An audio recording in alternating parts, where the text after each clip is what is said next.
la intérprete Gloria Mejía, que está en Medellín, Colombia.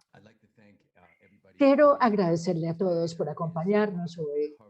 Hay mucha tela que cubrir. El génesis de esta conversación se deriva de diferentes fuentes. Primero, nos parece que la información acerca de lo que sucede en Canadá y esta protesta de camioneros se ha fragmentado y se ha cambiado dependiendo de la fuente de información, de manera que sería útil presentarles a ustedes un punto de vista de tres expertos de este tema en particular, de manera que aquellos que no están en Canadá, aquellos en Canadá que nos escuchan, claro, pero los que no están en Canadá también entiendan qué es lo que está sucediendo realmente en este país con respecto a estas protestas. Y tener esta conversación es importante. Hemos esperado un par de semanas para hacerlo y queríamos encontrar el momento más oportuno para hacerlo. Entonces, en este momento creemos que ya es el mejor momento. Y como hemos visto tanto tweets sobre el tema, realmente ya sí estamos preparados para hablar. Este evento se realizará todo en inglés, lo vamos a grabar tanto en inglés como en español y pueden bajarlo del sitio web posteriormente. Yo creo que a partir de esta misma noche en ccacanadá.com. Lo otro que quiero señalarles antes de comenzar es que este evento tiene un socio que es Bam Ramsey, que está en Toronto. Queremos agradecerle a Bob y a su equipo por facilitar este evento y ayudarnos a repartir la palabra y a distribuir esto tanto. Gracias. Comencemos entonces a hablar de los panelistas. Quiero presentarles, tenemos a Álvaro Caso, es residente de Ottawa y fue antes profesor de la Universidad de Colorado y ahora es profesor de la Johns Hopkins e investigador de AIM en Uruguay. Álvaro, gracias por acompañarnos.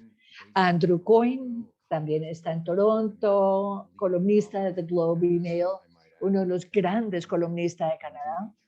Y Judy Trin, periodista investigadora con sede en Ottawa, y diría que probablemente es la reportera de mayor conocimiento de este tema en el campo mismo donde están sucediendo estas protestas.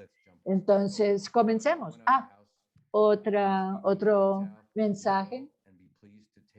Nos complacería recibir sus preguntas por escrito. Si saben llenar la caja de preguntas y respuestas, por favor, traten de tener una diatraba aquí, porque es muy difícil responder preguntas así, pero por favor integren las preguntas en la conversación. Y ahora, señores, sí creo que podemos comenzar. Comencemos con Judy, para que nos hable, por favor, acerca del origen de este convoy, de esta protesta. ¿Quién organizó esto? ¿Cuáles eran sus metas? ¿Cómo se desarrolló este tema? Judy, por favor. Gracias, Kenneth. Creo que esta protesta comenzó contra los mandatos de vacunación, especialmente por parte de los camioneros. Pero eran pocos los camioneros que comenzaron esto. Solo el 10% de los camioneros de Canadá no han sido vacunados, pero este es un grupo grande con gran maquinaria. Entonces, ¿qué sucedió? Ellos estaban furiosos por el mandato de vacunación y luego se presentó otro grupo furioso con todas las restricciones en general de lo del COVID, no querían usar el tapabocas, no querían encerrarse por parte del mandato del gobierno y también hubo un tema de antigobierno al oeste de Canadá, en Alberta y en Saskatchewan. Y se juntó todo con esta protesta inicial y se organizó todo como un solo, como un todo. Entonces ingresaron a esta protesta simplemente diciendo inicialmente que se iban a meter porque era contra el mandato de la vacunación, pero realmente tenían conspiraciones, eran organizadores clave que realmente querían salir del gobierno y de la manera, para ponerlo claramente, y para ellos el proceso democrático tenía muchos problemas. Y lo interesante aquí es que usando los camiones, esta gente pudo atraer la atención, porque cuando uno puede reunir miles de vehículos en la capital de Canadá, en Ottawa, y estacionarlos en la calle, esa es un arma y una herramienta. Es un objeto realmente. Entonces, ¿qué sucedió el primer fin de semana? La inteligencia que recibió la policía es que los camioneros iban a llegar a Ottawa y que solo se iban a quedar ahí 3 días, del 28 de enero al 1 de febrero, y después se irían. Pero claro, esa no era la intención. Querían quedarse y ocupar la ciudad y básicamente exigir un cambio de régimen. Lo interesante es que cuando llegaron a Ottawa, la inteligencia de policía le preocupaba tanto que se presentara un motín como el de Washington. Eso los tenía ellos bien preocupados, que se volvieran algo violento. Entonces, cuando uno escucha a las conferencias que daba el jefe de policía, uno escuchaba que él decía que era todo un éxito, que la protesta era un éxito, que no había violencia, no había vandalismo. Básicamente, la policía lo que hizo fue que se quedó quieto y que tranquilo porque no había violencia, pero yo creo que realmente no fue un acto criminal, no, sino que fue un acto que duró más de los 3 días, duró 3 semanas. Y fue casi como un terror psicológico, porque los residentes se sintieron atrapados en su propia ciudad y el poder, perdón, las autoridades que supuestamente los iba a cuidar estaban ahí cerca. Teníamos la policía, la alcaldía, teníamos a la gente que debería mantener la ley y el orden, no lo hicieron y permitieron lo que realmente fue crímenes flagrantes contra el público. Y eso, yo no sé, Andrew, si estás de acuerdo conmigo, pero fue un aspecto que poca gente cubrió en esta protesta. Fue realmente impulsada por grupos o individuos que querían realmente salir del gobierno. Si fueran, por ejemplo, un Black Lives Matter, inmediatamente los hubieran parado, no hubieran podido meter tanto camión a la ciudad. Estoy de acuerdo con lo que estás diciendo.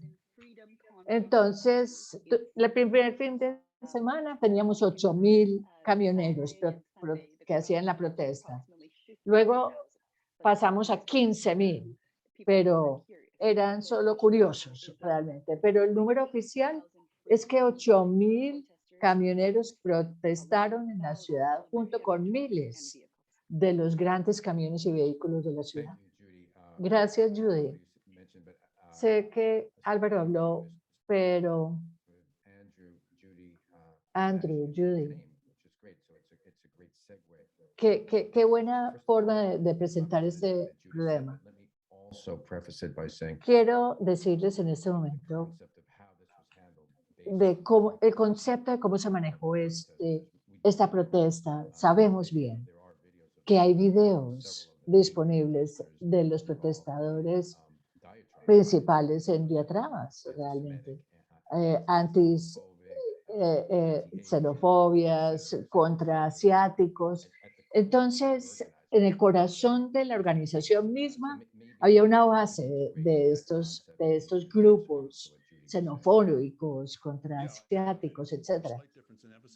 Sí, básicamente, con respecto a lo que dijo Judy, yo diría que esto realmente no fue sobre el mandato de vacunación solamente.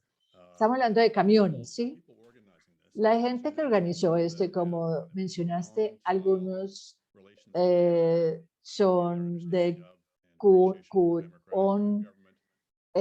opuestos al gobierno, otros eran de grupos de supremacía nazi. También hubo muchos grupos contra el gobierno y anarquistas, hasta anarquistas hubo. Y realmente no era que estaban protestando contra el mandato de vacunación, sino que querían controlar la ciudad y a la sociedad, a la vida, al gobierno. Es difícil darle una filosofía coherente a esto, porque hubo tantas manos de por medio. Y surge como algo populista porque es como parte como de una guerra de clases, donde la gente cree que sabe mejor que los demás, que la élite, por ejemplo, este tipo de diatrabas, y hay mucha gente que critica a la élite y que culpa a la élite, y existe. Hay mucha gente que está hablando de eso. Hay muchos links aquí entre esto y el movimiento de Trump en los Estados Unidos. Pero vimos al alcalde de Toronto también dándole fuego a esa antipatía. Entonces la gente que organizó esto trató de hacer cosas similares antes. Hace un par de años tuvimos problemas con ingleses, vimos elementos racistas y el uso del camión o de los camioneros para crear bloqueos. A mí me sorprende que, que, que eran 8.000 camiones, pero solo se necesitan un par de camiones para crear el problema de bloquear una ciudad, ¿no? Era un movimiento realmente popular. Y la gente, esto lo hemos visto en diferentes países, pero cuando el tema del mandato de vacunación de los camioneros surgió, los otros grupos se aprovecharon el momento, tomaron su mal llamada ideología y se metieron en este mecanismo y lo juntaron con otras personas y fue realmente, fue un campo tóxico el que se presentó. Entonces, desde los organizadores, esto realmente no tuvo que ver con camioneros ni con los mandatos de vacunación. Llegaron personas que no les gustaban esos mandatos de vacunación, sí, y que realmente no entendían pues el tema de la democracia, pero parece que sorprendieron a la policía. Judy dice que la policía tenía su inteligencia, pero en las redes sociales todo el mundo estaba viendo la historia y ellos decían, nos te vamos a quedar el tiempo que sea necesario y ellos decían que el gobernador general de Canadá, que es simplemente una figura como representante de la corona, pero el gobernador general de Canadá y el Senado, que es difícil de explicar, pero el Senado y miembros de este comité iban a desmantelar las medidas contra el COVID. Entonces, hubo declaraciones bastante explícitas donde decían que Ottawa estaba secuestrada. Yo hablé mucho con la policía, yo sabía que todo iba a ser muy complicado y hubo mucha precaución inicialmente tratando de mirar este tema porque había mucho chisme. Es que todo empezó a complicarse, pero ¿cómo llegaron estos camioneros? Además de toda esta gente adicional, ¿cómo tuvieron infraestructuras, líneas? Hasta baños llevaron en esto. Y una vez eso se metió tanto, tuvimos un enorme problema en la ciudad. Y ahora veremos cómo fue la respuesta de la policía a este problema. Gracias, Andrew. Sí, la, entiendo que salió la ley de emergencia poco después. Álvaro, Andrew ya mencionó, al igual que Judy, las influencias extranjeras. Y corrígeme si estoy equivocado, pero un gran apoyador en Twitter y diseminador de esto fue RT News. Entonces, explícanos esto, Alba. Como también Fox News fue el segundo promotor de esto. ¿Nos hablas, por favor, Álvaro, acerca de esos vínculos internacionales? Y como sabemos, otro gran apoyador fue de esto en Canadá fue Bolsonaro. Me siento honrado de estar con ustedes. Muchas gracias. Muchas gracias por esta invitación. Bueno, creo que esta dimensión internacional no se puede ver como algo pequeño. Yo creo que hay medios de comunicación progresivo que, que convirtieron este evento en algo casi sagrado para ellos. Y también hay que mirar las dinámicas que nos describió Judy, donde vemos la supremacía blanca que está eh, tomando mucho poder a nivel nacional. Aquí, especialmente lo que vimos en Estados Unidos fue impresionante y se les ha dado a esos grupos de supremacía mayor visibilidad. A mí me sorprendió. Yo entré a los medios de Latinoamérica 10 días después de que empezó esta protesta en Ottawa y me sorprendió la reacción y las intervenciones que vimos en estos medios, de lo que estaba sucediendo realmente.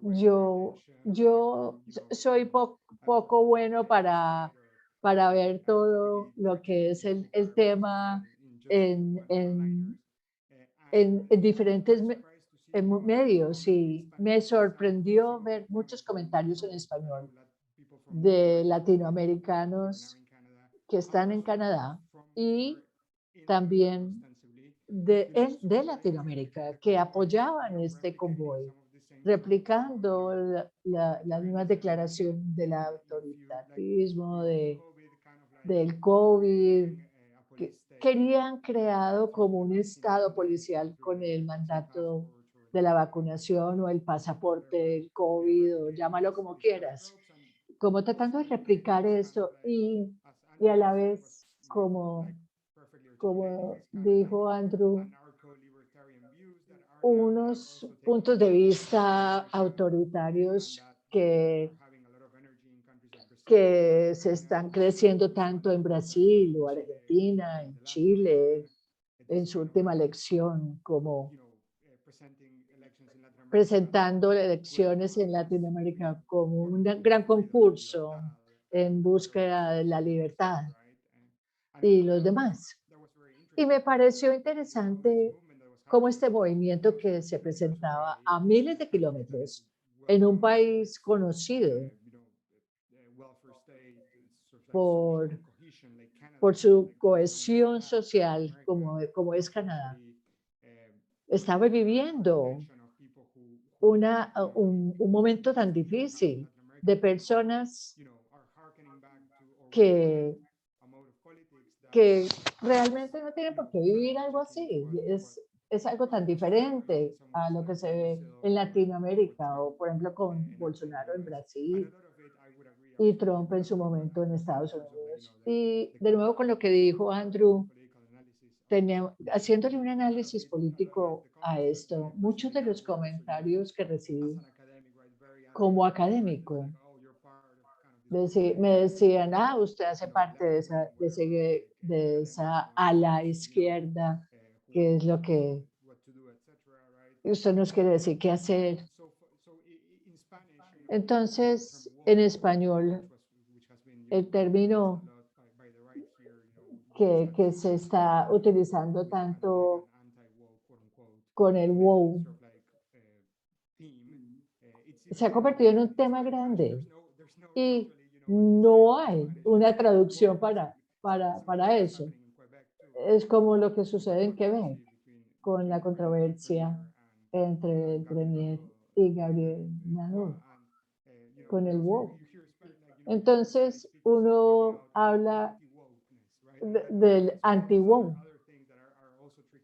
Y otra cosa que se está metiendo mucho en la política y un gran reto de la política de Latinoamérica es quién está realmente detrás de esto. ¿Cómo reacciona la élite política a esto? Es una incógnita en este momento. Estamos como en la mitad de esto. Si me permite continuar, como los organizadores estaban explotando realmente los seguidores, muchos otros empezaron a explotar la protesta por fuera, desde afuera. Eran personas que estaban haciendo que fuera algo de la clase trabajadora que se estaba enfrentando a todo. Pero realmente era una fracción de una fracción de camioneros. Camioneros realmente no tenían nada que ver con esto.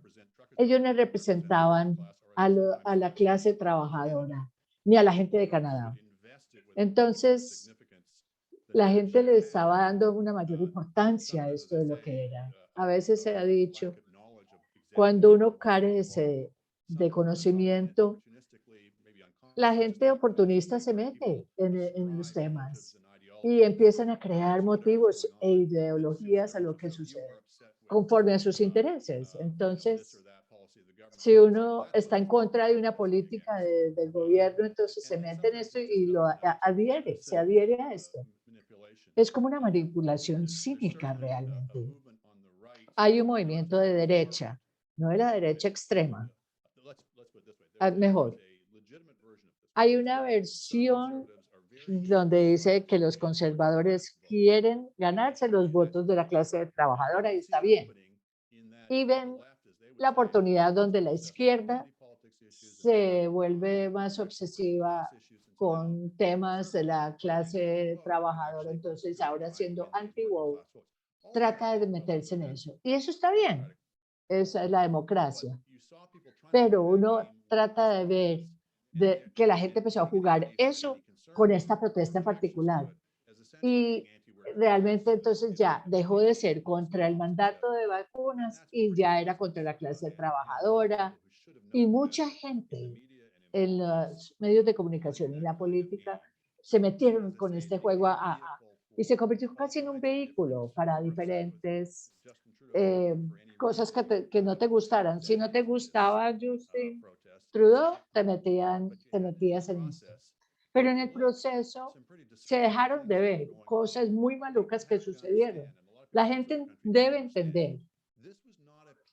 Esto no fue una protesta pacífica, a menos que protestas pacíficas sean aquellas donde la gente se mata.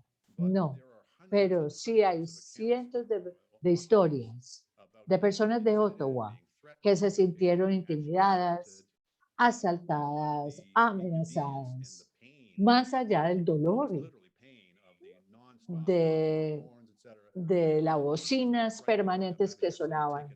Y este susto de ver la ciudad que fue tomada. Esto no fue una protesta o una desobediencia civil, no. Hubo gente allá que realmente sufrieron. Pero si uno ve los videos de los protestadores que mostraban en línea, era de pintar a las personas las caras y más de la gente bailando.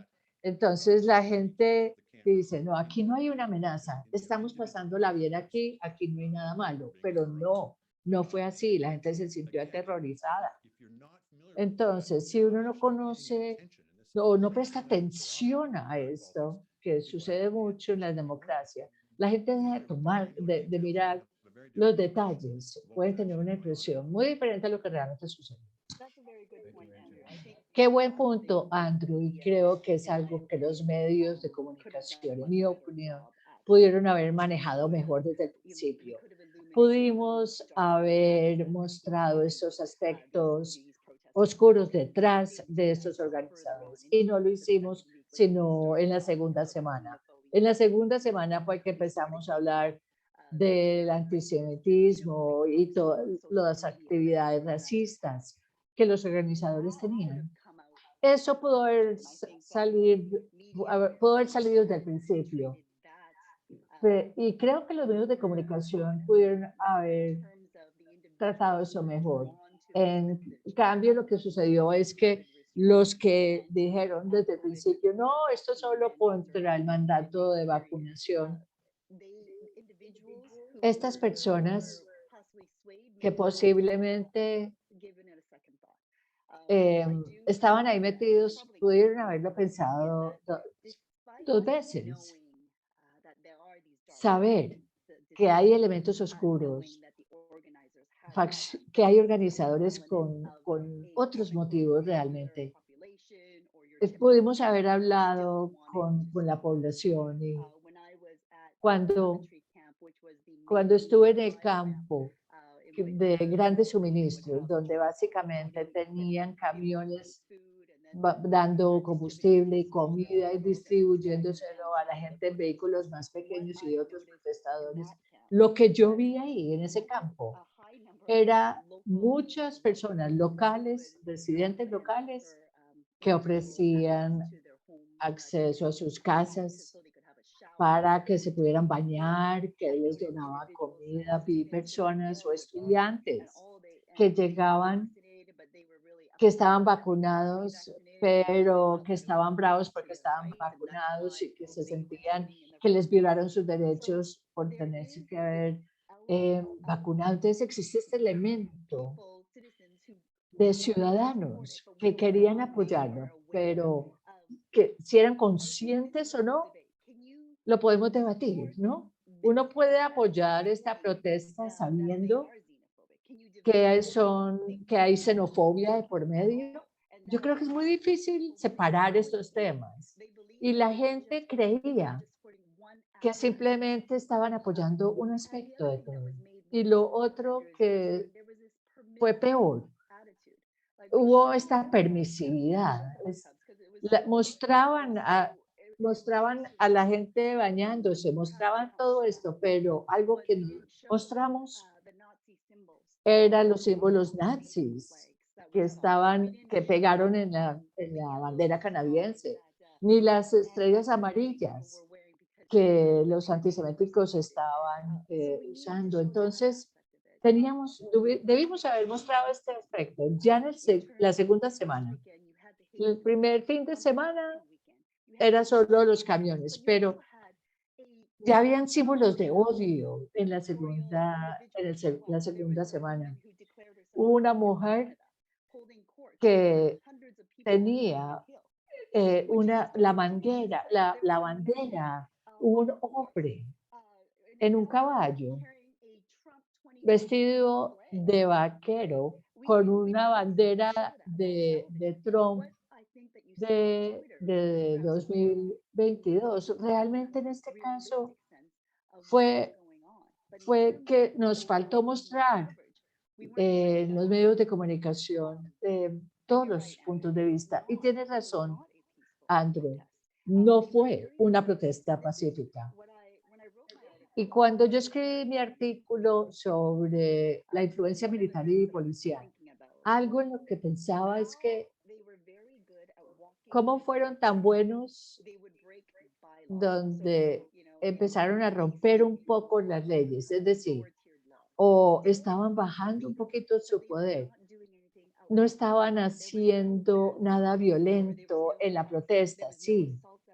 No había un asalto en sí, es verdad, pero sí, la policía, entonces la policía le decía a la gente que llamaba, lo llamaba, les decía, si no es un gran asalto o un gran crimen, no los podemos ayudar. Entonces, la gente se sintió sola, se sintió desamparada de la policía y las autoridades. Entonces, yo creo que hay una lección aquí. Debemos, como ciudadanos, de tratar de hacer cambios, sí, pero en el segundo fin de semana, los ciudadanos estaban tan furiosos de que la policía no estaba parando los protestadores, que la gente misma se armó y se metió a pelear con los camioneros directamente. Entonces metieron camiones, vehículos, la gente, todo el mundo se metió al centro de Ottawa y empezó a participar también en esta protesta. Y creo que eso es que nos muestra que cuando los canadienses empezaron a perder su confianza en las instituciones, resolvieron empezar a, a mirar y decir, bueno, vamos a tener que asumir este problema y arreglarlo solos. Entonces preguntémonos, ¿por qué esa actitud permisiva por parte de la policía? ¿Por qué la policía dijo que iba a detener todo esto? Solo se metieron una vez contra los camineros y al otro día ya no había ni un policía. Hay cosas que no tienen sentido. ¿Qué impulsaba las decisiones de la policía? Y hay alguien que debe ser responsable de esto.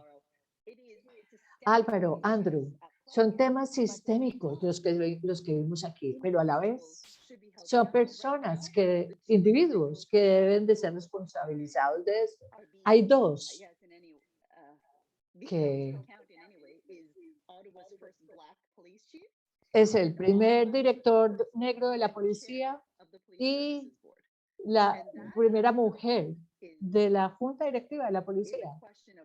Y ahí nos tenemos que preguntar, estas personas, ¿cómo pueden estar ahí? Porque, ¿qué pasó con ellos? ¿Por qué hicieron lo que hicieron? Gracias, Judy. No hemos tocado el tema del bloqueo que hubo del embajador Bridge o cómo se encontró una cantidad de armas que llegaban de Estados Unidos a Canadá. Pero quiero estacionar, por decir algo, de este tema y pasemos al segundo punto internacional que dio tanta, que se dio y se vio tanto en el mundo. Primero, el convoy, lo que estaba sucediendo, y segundo, cómo el gobierno manejó este tema invocando la ley de emergencia. Andrew, cuéntanos, por favor, acerca de qué tenía en sus manos el gobierno sobre esa ley de emergencia, que permitió que el gobierno pudiera hacer y que no hizo el gobierno pese a que tenía el poder de hacerlo. Y luego, Álvaro, y comparado con lo que tú has visto en Latinoamérica o con todos los tweets y reacciones que has tenido, ¿cómo se compara esto de Canadá con lo de Nicolás Maduro en Venezuela? Hay una contraposición aquí entre lo que pasó y lo que la gente cree que pasó. Andrew, a ver, el contexto es que no fue solamente un bloqueo de 3 semanas. Hubo grupos fascistas, grupos poderosos y que estaban preparados a hacer lo que fuera. Y hubo otros bloqueos, especialmente el del embajador Bridge y la capacidad que tenía la policía en Ottawa. Pero el de Ottawa, realmente vimos que la policía no sabía qué hacer. De nuevo, el hecho El hecho que la policía dejó que eso ascendiera o se escalara tanto fue un gran problema. La policía ya tiene el poder que se necesita. En procedimientos policiales normales, ellos ya tienen el poder de parar algo así, pero no los usamos. La ley de emergencia suena como algo muy miedoso, ¿cierto?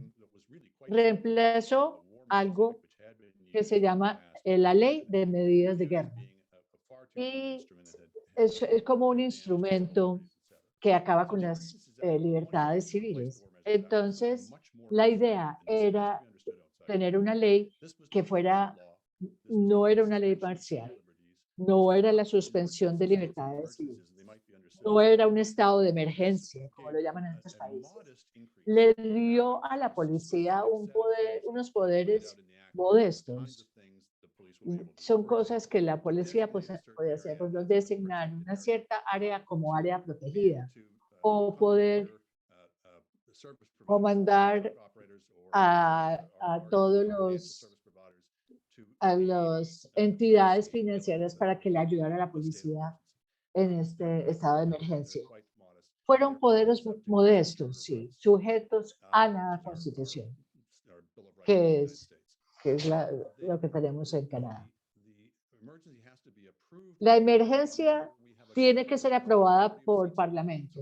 Entonces, para que la emergencia durara más de los primeros días, tenía que ser aprobada por Parlamento y solo podía durar 30 días, pero aún así, en cualquier momento, si la mayoría de los parlamentarios quisieran revocar, todo cesa de poderse usar. Entonces, es muy medido por normas internacionales. Entonces, ¿qué sucedió?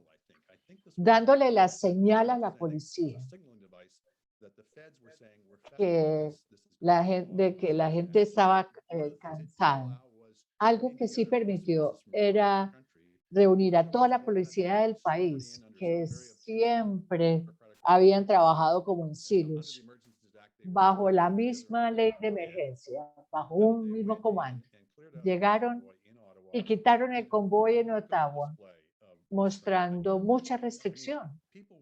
De nuevo, vivimos en la edad de las redes sociales. La gente estaba diciendo que esto no era horrible, y que no había violencia, pero mucha gente que estaba cerca de las líneas o las filas de la policía sí les cayó el spray, el rociador de pimienta, pero la mayoría de la gente arrestada, los protestadores, lo sacaron de la ciudad.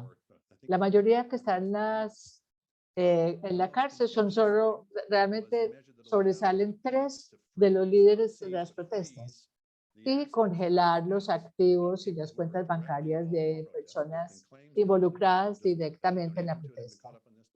Mucha gente donó para eso, pero aquellos que tuvieron los activos congelados, se los descongelaron un par de días después. Entonces, ese es el estado de emergencia. Esa fue la mal llamada imposición de las libertades civiles. Hubo debates legítimos. Si si esta ley en sí realmente permitió que fueran invocados, yo creo que una corte un día hablará de esto. No queremos que esto sea un precedente, no queremos que el gobierno invoque la ley de emergencia ante cualquier disturbio, pero yo creo que va a haber una encuesta pública para ver cómo sucedió, por qué la policía no estableció el orden. Se hicieron las pruebas, se aplicaron bien. Todas esas preguntas se van a responder y creo que todos vamos a querer que esto no se tenga que invocar y que esto no se vaya a repetir y que esta ley de emergencia no se vuelva a presentar en un futuro ante cualquier disturbio y que la policía pueda enfrentar las cosas. Y yo creo que parte de esto es que hay que tener un consenso político, que bloqueos de este estilo sin importar su tema o su origen, no deben de manejarse así. Por ejemplo, hace poco tuvimos indígenas que estaban bloqueando el ferrocarril, las vías de ferrocarril, y crearon todo tipo de caos. Yo creo entonces, como esto no es nada nuevo, hay que tener un consenso que este tipo de cosas no son aceptables. No quiero decir que se pueden utilizar cualquier manera para romper esto, pero como sociedad debemos de tener el Estado de Derecho y que las protestas no deben de ser solo pacíficas, sino que no pueden acabar masivamente con un país.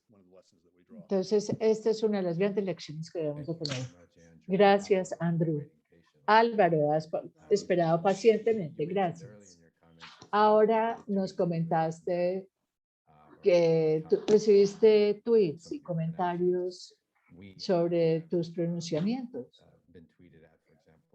A nosotros nos ha mandado un tweet un funcionario muy importante de Colombia. Ustedes sacan la ley de emergencia y trata de demostrar cómo el ESMAD ha manejado las protestas en Colombia. Eso es solo un ejemplo. Usted está, Judy, en Ottawa. Esta ley de emergencia y su aplicación suena como algo que el Nicolás Maduro tendría o alguien más podría usar para justificar la intervención fuerte de la policía. Qué buena pregunta.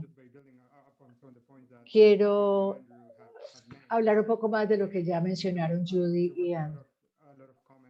Hubo muchos comentarios, especialmente de la derecha, sí, de que esto tiene que ver de la expresión, de la libertad de expresión. Y que durante el pico de las protestas, el gobierno, los protestadores estaban sujetos a cosas como un estado policivo. Y quiero mencionarles a los latinoamericanos que lo que mencionó Judy está el Servicio Nacional de Policía de Canadá está muy cerca de donde sucedieron todos estos hechos. Por ejemplo, una protesta, Maduro, si hay una protesta, se va el servicio bolivariano y acaba con eso de inmediato, como sea. No duraría 2 o 3 semanas, algo allá, sin consecuencias. O sea que es ridículo relacionar el manejo policivo durante la protesta o la invocación de la ley de emergencia con Venezuela o cualquier país autoritario. Entonces, simplemente no fue algo siquiera parecido. Para mí es una comparación malintencionada. Y con las personas en Latinoamérica que conocen el autoritarismo, por ejemplo, la última situación de esto, como la izquierda en Nicaragua, Venezuela, Cuba, pero allá hay intervenciones, hay dictaduras durante los 70s y 80s, recuerden. Por ejemplo, hay unos medios alternativos que dicen que Trudeau es un dictador y que es simplemente algo que le hace un gran daño al discurso político. Yo creo que no le hace bien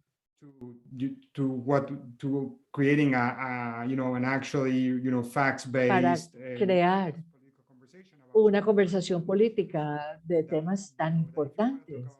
Si uno quiere hablar de los temas importantes como el derecho de protestar y sus límites, el papel del Estado en una protesta. Ese tipo de comparación y pronunciamiento, creo yo que al final del día crea más bien una espiral que no nos lleva a ningún lado y es muy tóxica. A mí me preocupa mucho el tenor de estas conversaciones, Canada perhaps is porque tal vez Canadá still a little bit of an exception in that sense, but aún es una excepción, pero tenemos elecciones este año en Colombia y en Brasil. Y se dice que Brasil es el Estados Unidos de Latinoamérica por su tamaño. Y es muy importante que estas elecciones sean pacíficas y que tengamos transiciones democráticas en Brasil, si pierde Bolsonaro. Y vemos a Bolsonaro este último año apoyando lo que pasó en enero 6 en Estados Unidos y el convoy, diciendo que todo se da por un fraude electoral. Es como lo que decía Trump de las elecciones en los Estados Unidos. Existe ese peligro en Latinoamérica con la democracia mayor, que ha tenido éxito, siendo una democracia durante más de 30 años. Y tenemos un periodo democrático largo en Brasil. Entonces yo insto a todos a tener esto presente y de alguna manera meterle hechos reales y tratar de evitar tanto peligro, especialmente para Brasil. Gracias, Álvaro. Hablaste de muchos eventos, también con respecto a las elecciones de Colombia y Brasil. Quiero hablarles un poco acerca de los partidos canadienses políticos. Andrew, hace poco hablaste de ellos. Si se van a quedar en el lado MAGA o pre-MAGA.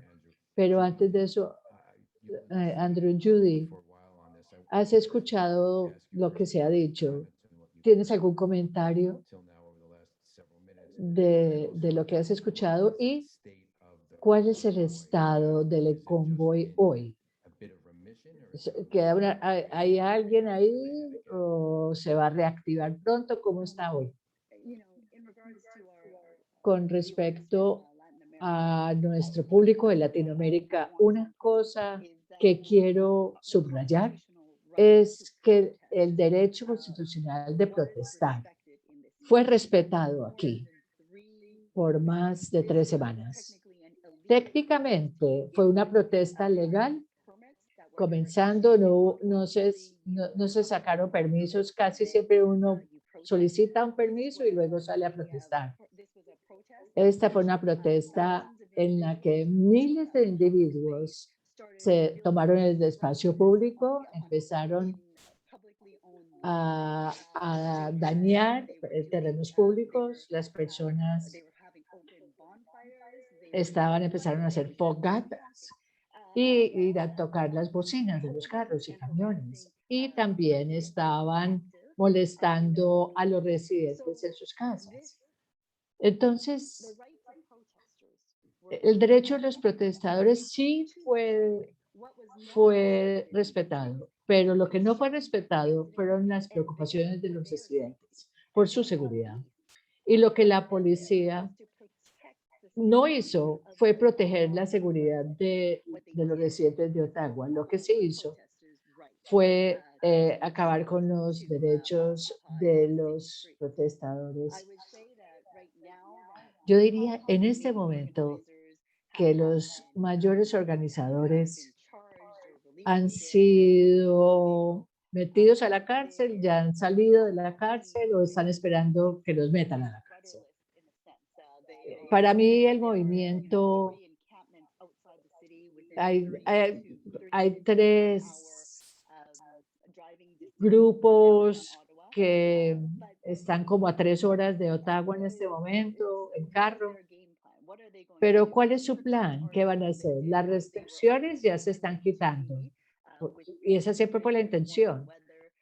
La restricción con el COVID y todo. Entonces, ¿cuál es su meta hoy? Yo creo que existe el elemento de personas que sienten que estuvieron a punto de lograr lo que su cometido y que lo pueden lograr la próxima vez. Entonces, que en cuanto a responsabilidades también, nos hemos centrado mucho en la policía local, pero también debemos hablar del gobierno provincial y federal. Hablaste del embajador Bridge, no fue, sino hasta que el convoy se fue a otras partes de Canadá, o sea, fuera de Ottawa, que la gente empezó a preocuparse por el tema, que salió casi un estado de emergencia. Por lo que pasó, el presidente Biden ese mismo día llamó a Trudeau y le pidió para que por favor terminara el bloqueo y ofreció ayudarle. Entonces no fue sino hasta que miles de millones de dólares del comercio tuvieron un impacto por esta protesta. Ahí fue que el gobierno federal ya le prestó atención a lo que estaba pasando a Ottawa y por eso es que los residentes se sintieron abandonados en Ottawa, porque cuando la gente está a 5 minutos de tu casa y uno, si uno está con gente que está con las bocinas y con las protestas a 5 minutos de tu casa, tú sientes que la policía te va a ayudar y no sucedió por 3 semanas. Volvemos a ti, Andrew. Creo que se puede decir que tú eres bastante conservador, pero estás muy preocupado sobre la dirección del Partido Conservador de Canadá, porque es como un punto de cambio. Y va a ser una experiencia interesante para Canadá, como también para el mundo, ver cómo el Partido Conservador va a responder a este tipo de fuerzas. ¿Nos hablas acerca de tus preocupaciones y cómo afectarán a Canadá? Bueno, algunas de las mismas fuerzas que vemos en Estados Unidos y en el mundo, al igual que en Canadá, es una división de clases. Tenemos que, eso tiene que ver con la cultura, el capital, los más educados versus los menos educados, los que viven en áreas urbanas versus las rurales. Todo esto tiene que ver en esta división y se vuelve tóxico cuando se relaciona si uno confía o no en científicos o expertos o autoridades de todo tipo, porque es una guerra de conocimiento. Si existen los hechos o entendimientos compartidos. Y como hemos visto en Estados Unidos, esto debilita mucho la democracia. Entonces, estas fuerzas existen en Canadá, no tanto, no tan intensas como las de Estados Unidos, porque en Estados Unidos sí vemos mayores traumas. Hay cosas allá de mayor desconfianza, pero sí, en Canadá vemos unos políticos que quieren explotar esta división. Con una excepción, nadie ha llegado a ser como un Donald Trump. No, la excepción es un señor que se llama Maxime Bernier, que era miembro del gabinete o partido conservador. No era respetado, era una persona respetada, sí, pero se fue del Partido Conservador, creó el Partido de la Gente, el People's Party en Canadá, y ha ganado popularidad. Y eso marginaliza mucho a la gente en Canadá, pero la pandemia y la gente que no quiere vacunarse en Canadá le dio a este hombre un impulso.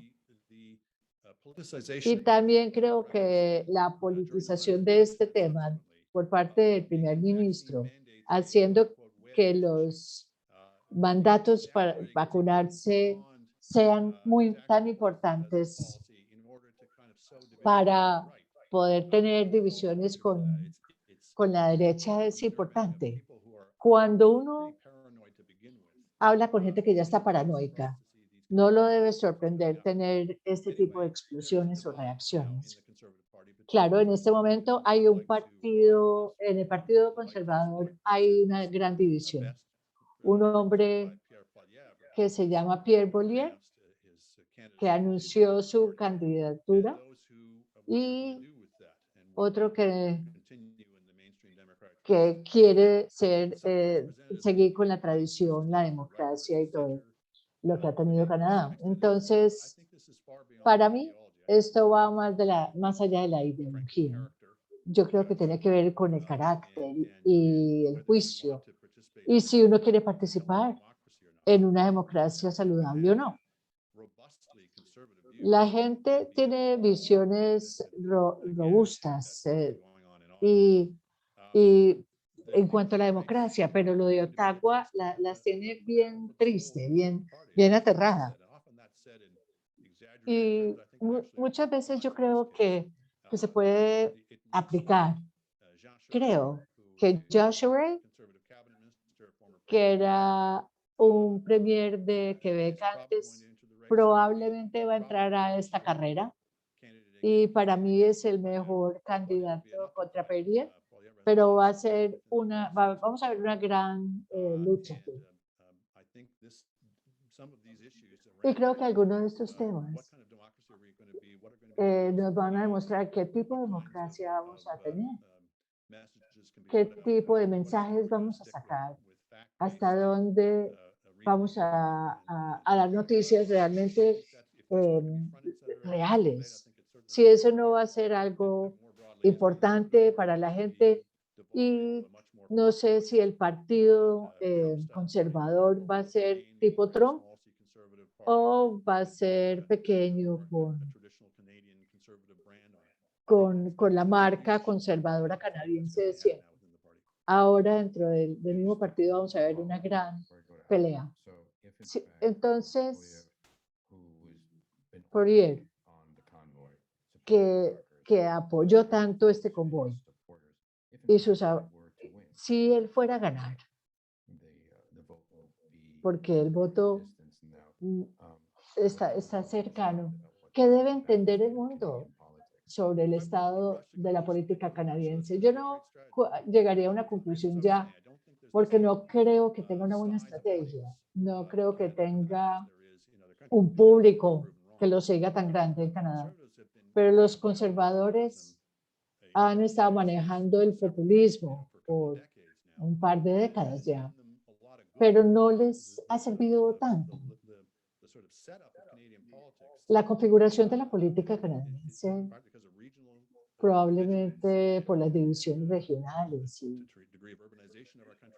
y la urbanización misma del país, no nos da casi siempre una mayoría cuando se usan ese tipo de mensajes.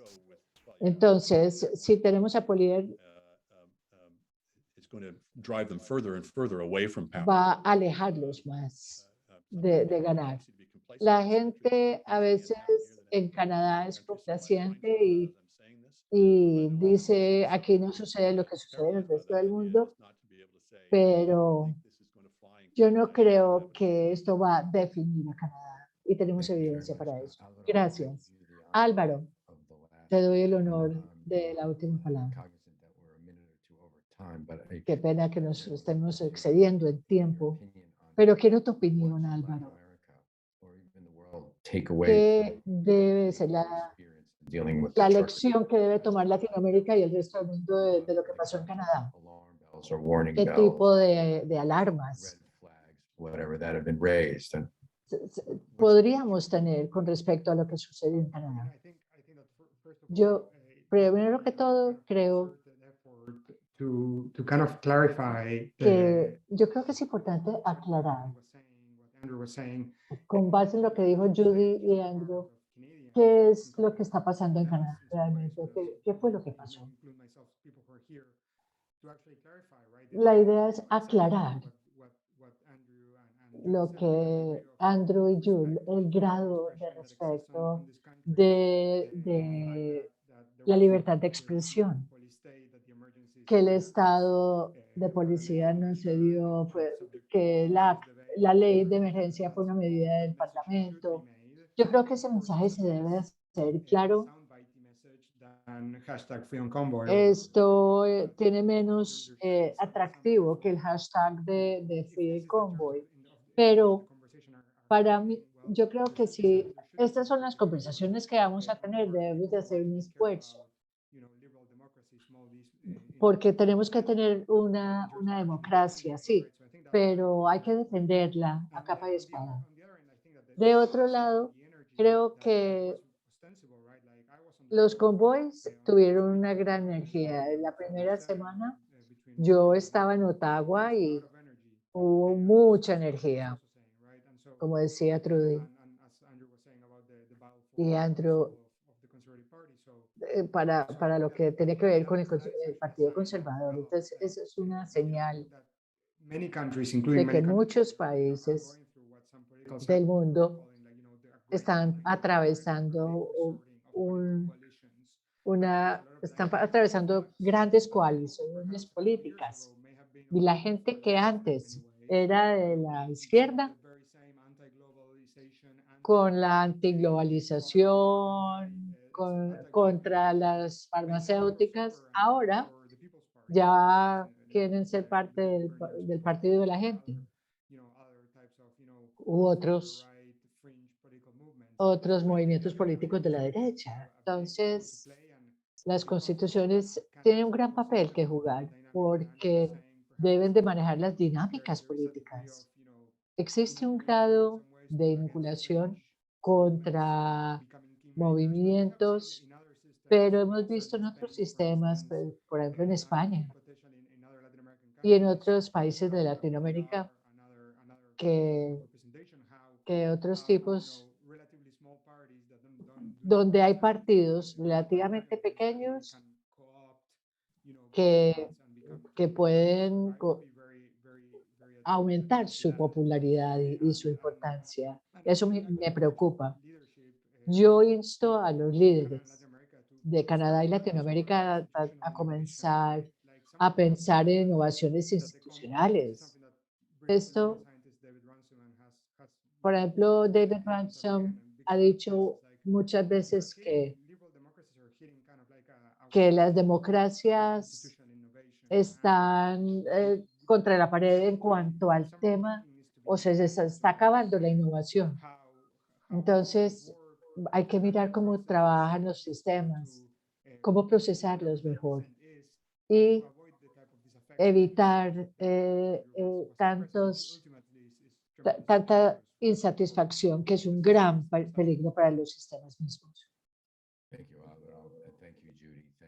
Gracias, Álvaro, Judy, Andrew, de nuevo. Qué pesar tener que terminar esta fantástica conversación.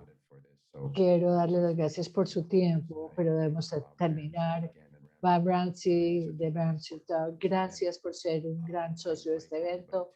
Los invito a todos a ver el video de este evento, tanto en inglés como en español. Nuestra página en www.ccacanada.com. Tendremos muchos más eventos hasta el episodio número 13 de la serie de Buscando el Centro Político de Colombia. Llevamos 19 meses y no lo hemos encontrado aún. Y con esto, señores, Gloria Mejía también, a nuestra intérprete. Esperamos verte pronto para nuestro próximo evento. A todos, muchas gracias. Un buen día para todos. Gracias.